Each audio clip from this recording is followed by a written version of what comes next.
नमस्कार. आजचा भाग माझ्यासाठी आणि तुम्हा सर्वांसाठी पण खूप जिव्हाळ्याचा आहे. भारतीय अध्यात्मात जिथे शैव आणि वैष्णव असे दोन प्रवाह दिसतात, तिथे या दोन्हीचा संगम होतो, तो म्हणजे दत्त संप्रदाय. भगवान दत्तात्रय जे ब्रह्मा, विष्णू आणि महेश या तिन्हींचे एकत्रित स्वरूप आहे. दत्त म्हणजे ज्याने स्वतःला अर्पण केलं आहे. अनुसया आणि अत्री ऋषींचे पुत्र असलेले दत्तप्रभू हे गुरूंचे गुरु म्हणजे जगद्गुरू मानले जातात. दत्त संप्रदायाचे सर्वात मोठे वैशिष्ट्य म्हणजे त्यांची शिकवण.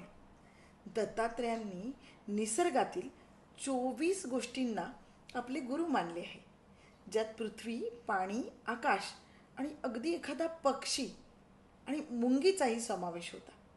यातून ते आपल्याला शिकवतात की जर तुमची शिकण्याची तयारी असेल तर या जगातील प्रत्येक कण तुम्हाला ज्ञान देऊ शकतो. महाराष्ट्रात आणि संपूर्ण भारतात दत्त संप्रदायाचा विस्तार गुरु परंपरेतून झाला. श्रीपाद श्रीवल्लभ, श्री नृसिंह सरस्वती, स्वामी समर्थ आणि शिर्डीचे साईबाबा ही सर्व रूप दत्त तत्वाचाच प्रचार करत आली आहेत. दत्त संप्रदायाचा प्राण म्हणजे श्री गुरुचरित्र हा ग्रंथ. या ग्रंथाचे वाचन आणि पारायण आजही लाखो घरांमध्ये श्रद्धेने केले जाते. महाराष्ट्रातील आणि सीमेवरील काही महत्त्वाची दत्तक्षेत्र म्हणजे गाणगापूर, जिथे नृसिंह सरस्वती महाराजांचे वास्तव्य होते.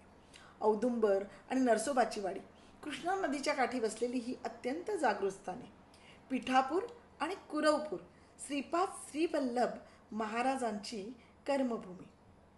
दत्त संप्रदायात गुरु या तत्वाला सर्वोच्च स्थान आहे.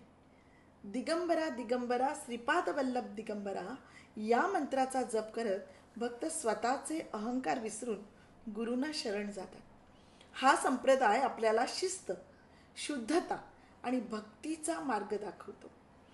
गोव्यापासून ते हिमालयापर्यंत पसरलेला हा संप्रदाय आजही कोट्यावधी लोकांच्या जीवनात आशेचा किरण बनून राहिला आहे.